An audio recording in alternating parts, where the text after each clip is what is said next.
Hey everyone, welcome back to our channel textbook academy your way your guidance. English pedagogy की first class में हमने पढ़ा था what is learning and what is acquisition.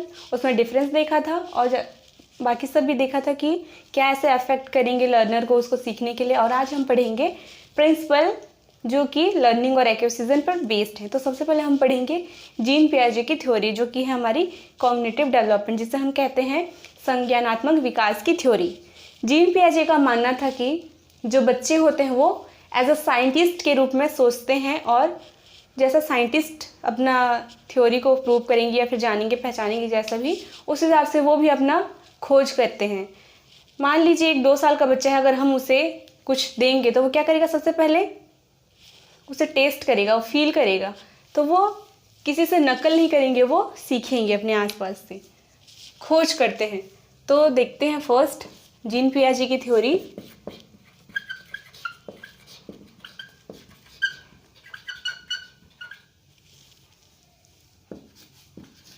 Cognitive development,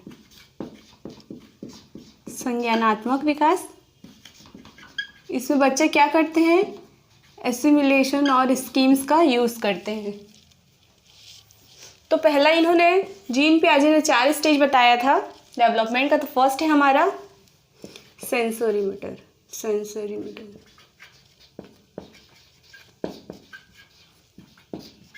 ये होता है 0 से 2 साल के बच्चे तक। ये जो होगा सेंसरी मोटर स्टेज, इसे हम बर्थ कहेंगे। बर्थ से लेकर 2 साल तक बच्चा जब पैदा होता है उसके 2 साल तक ये इस स्टेज में रहता है। नाम से ही तो लग रहा है सेंस, तो इसमें क्या करेगा बच्चा, अपना सेंस ऑर्गन, जो हमारे सेंस ऑर्गन है उस हिसाब से वो चीज़ों को सीखेगा। जैसे कि हमने पहले कहा था, अगर बच्चे को कुछ देंगे तो क्या करता है, पहले मुंह में डालेगा, वो उसे सेंस करेगा। और कोई बच्चा है, उसे दिख गया आग, उसे पता नहीं है आग क्या होती है, तो उसे जाकर टच करेगा, फिर उससे सेंस होगा कि अरे इसे छूना नहीं, उसे बर्निंग जो सेंसेशन होगी, उसके बाद उसे लगेगा। हालांकि उसका वर्ड नहीं होंगे एक्सप्रेस करने के लिए कि हाँ ये ऐसा हुआ करके, पर वो समझ जाएगा कि हाँ आग से दूर रहना है। तो ये हो गया हमारा सेंसरी मोटर स्टेज, जिसे हम हिंदी में कहते हैं इंद्रिय जनित गामक। इसमें हम अपना सेंस ऑर्गन का यूज़ करें, इसलिए हो गई है इंद्रिय जनित गामक। ना सेकेंड स्टेज है हमारा प्री ऑपरेशनल।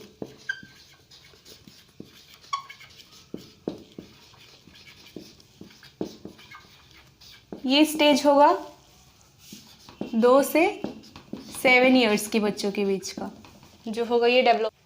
इसे हम कहेंगे पूर्व संक्रियात्मक।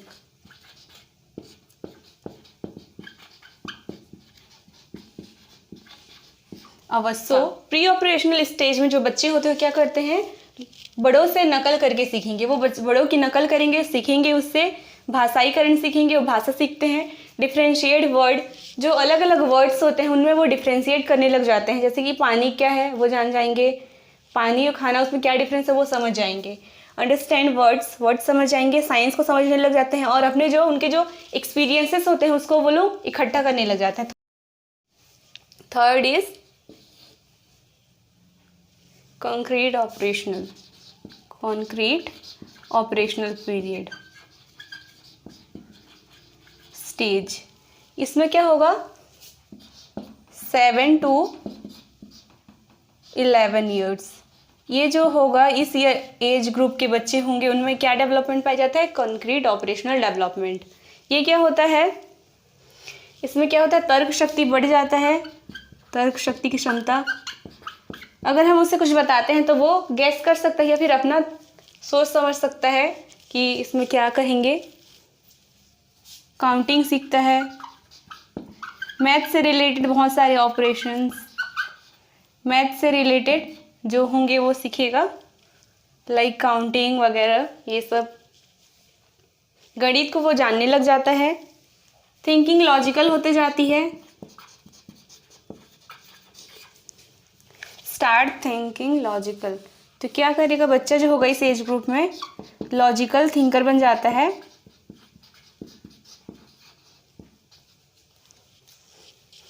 हाइट वेट के प्रति समझ बढ़ती है, हाइट वेट और जो बहुत सारे टर्म्स हैं उन्हें इसे बच्चे को समझ आने लगती है। ये हो गया हमारा कंक्रीट।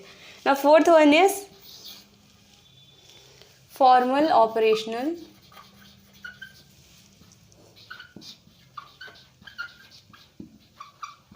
स्टेज। ये होगा 11 से अडल्टहुड तक।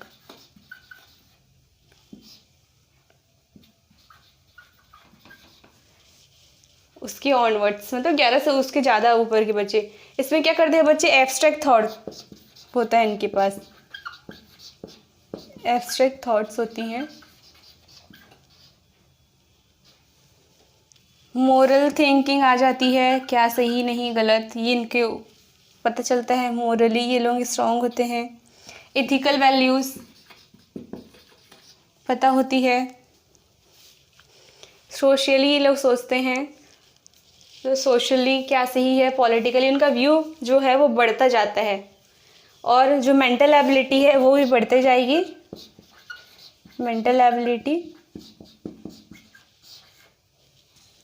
वो अपने खुद का प्रॉब्लम सॉल्व कर सकते हैं, खुद का प्रॉब्लम को इस एज में सॉल्व कर सकते हैं। जो फॉर्मल ऑपरेशनल पीरियड होगा लाइफ का, उसमें बच्चे अपना प्रॉब्लम खुद से सॉल्व कर सकते हैं। बच्चे क्या करते हैं, चिंतन मनन करते हैं। इस एज में बहुत सोचेंगे समझेंगे, किसी टॉपिक के बारे में वो लोग सोचेंगे। अब देखते हैं नेक्स्ट है हमारा, चॉम्स्की ने जो कहा था एलएडी, लैंग्वेज एक्विजिशन डिवाइस। इन्होंने एक ऐसे डिवाइस की बात करी थी जो कि बच्चों में पाया जाता है, ऐसा इन्होंने कहा था। तो देखते हैं सेकेंड वन इज, सेकेंड जो होगा हमारा चॉम्स्की के द्वारा जो बोला था, नाम चॉम्स्की, इन्होंने कहा एलएडी, इन्होंने लैंग्वेज एक्विजिशन डिवाइस की बात करी थी। इनका मानना था कि बच्चों में ऐसा डिवाइस पाया जाता है जिससे कि वो भाषा सीखते हैं। इसे क्या कहा था,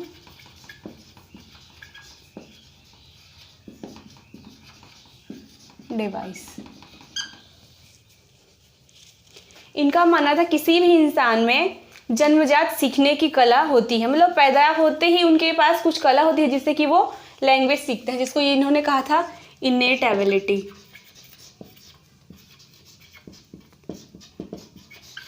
इनका मानना था कि बच्चा कुछ ऐसे एबिलिटी के साथ बॉर्न होता है जिससे कि वो लैंग्वेज सीख सकता है।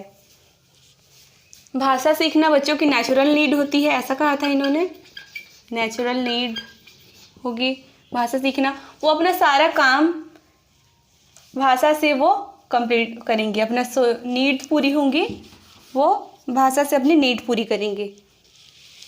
इन्होंने एक रिसर्च करा था जिसमें इन्होंने पाया कि बच्चा चाहे कोई सा भी लैंग्वेज सीख रहा हो, पर वो जो एरर करेंगे, जो मिस्टेक करेंगे, कोई सा भी लैंग्वेज सीखने वाले बच्चे, वो काइंड ऑफ सेम होगी। जितने भी जो ग्रामेटिकल स्ट्रक्चर या फिर जो भी एरर्स होंगी वो एक तरह से सेम होती है, जो कि यूनिवर्सल ग्रामर को शो करती है। पर इनके रिसर्च से ये नहीं पता चला कि ये जो एलईडी की जिसको बात करी थी इन्होंने, लैंग्वेज एक्विजिशन डिवाइस, एक्चुअल में ब्रेन के किस हिस्से में पाया जाता है या फिर एक्टिव है क्या, ये नहीं पता चला। Second one, that is third one, Skinner, BF Skinner ने दिया था थ्योरी। इसे हम कहते हैं ऑपरेंट कंडीशनिंग।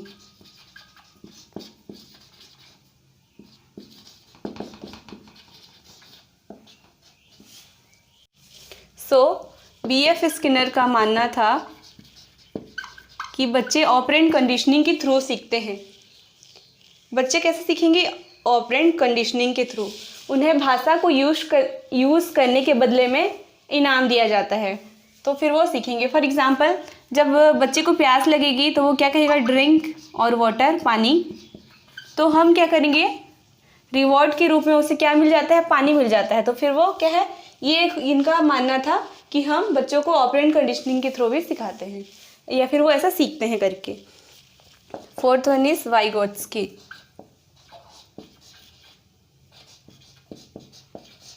इन्होंने क्या कहा था, ZPD का थ्योरी दिया था, जोन ऑफ प्रॉक्सिमल डेवलपमेंट की बात करी थी वाइगोत्स्की। इनका मानना था कि बच्चे सोसाइटी से सीखते हैं, अपने आसपास के लोगों से सुन के ये नए वर्ड सीखेंगे या फिर अपना ज्ञान बढ़ाएंगे, उनसे बातचीत करके क्या करते हैं, लोगों से इंटरेक्शन करते हैं। बच्चे लोगों से इंटरेक्शन करके सीखते हैं, बातचीत करेंगे आपस में अपने से बड़ों से। और यहाँ पे जेड पे डे, इसका क्या है, जोन ऑफ प्रॉक्सिमल डेवलपमेंट।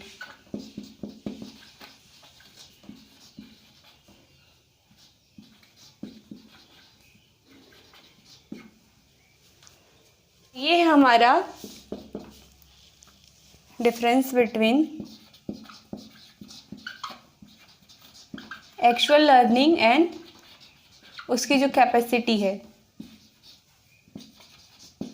बच्चा कितना सीख सकता है और उसने कितना सीखा हुआ है, उसके बीच में जो डिफरेंस होता है, ये हमारा है जोन ऑफ प्रॉक्सिमल डेवलपमेंट। एक सर्टेन एज होता है, इन्होंने ऐसा कहा था कि एक सर्टेन एज होता है, उस एज तक बच्चा अगर सीख जाए, अगर उसे सोसाइटी का साथ मिले या फिर अगर वो ऐसा एक्सपोजर मिले, तो फिर वो लैंग्वेज सीखेगा, कुछ भी सीखेगा। एक लड़की थी, एक केस स्टडी से पता चलता है कि 1957 में जन्मी एक लड़की थी जिसे कि बहुत नेग्लेक्ट और एब्यूज़ किया गया था। उसे ऐसा बैकग्राउंड नहीं मिल पाया था कि वो कुछ अच्छे से सीख पाती। तो फिर क्या हुआ, एक पर्टिकुलर एज के बाद वो आम लोगों की तरह वर्बल लैंग्वेज यूज़ करने में असमर्थ थी, वो उसे यूज़ नहीं कर पा रही थी।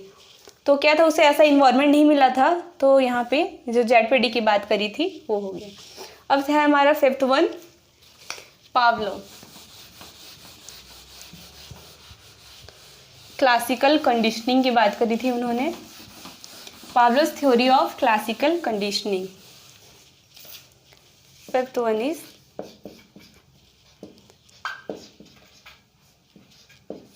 पावलोस थ्योरी ऑफ क्लासिकल कंडीशनिंग।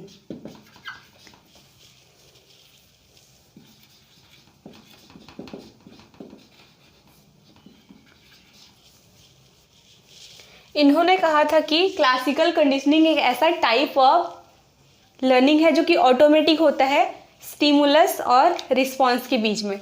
अगर कुछ स्टिमुलस है तो उसके प्रति हम ऑटोमेटिक सा रिस्पॉन्स देंगे ही, तो ये उनका कहना था। फॉर एग्जाम्पल स्टिमुलस, इसे हम क्या कहते हैं, उद्दीपन।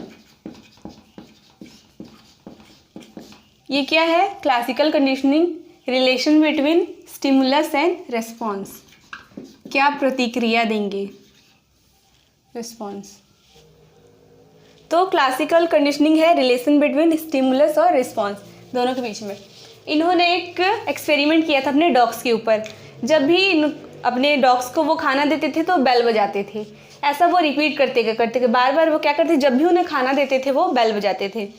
फिर एक बार इन्होंने क्या किया, बेल बजाया पर खाना नहीं दिया। तो उन्होंने गौर किया कि जो डॉग्स है उनकी सलाइवेशन की स्पीड बढ़ गई है, और इससे उन्होंने कंक्लूज़न निकाला कि यहाँ पे जो बेल थी, बेल हो गया स्टिमुलस और रिस्पॉन्स क्या है, सलाइवेशन।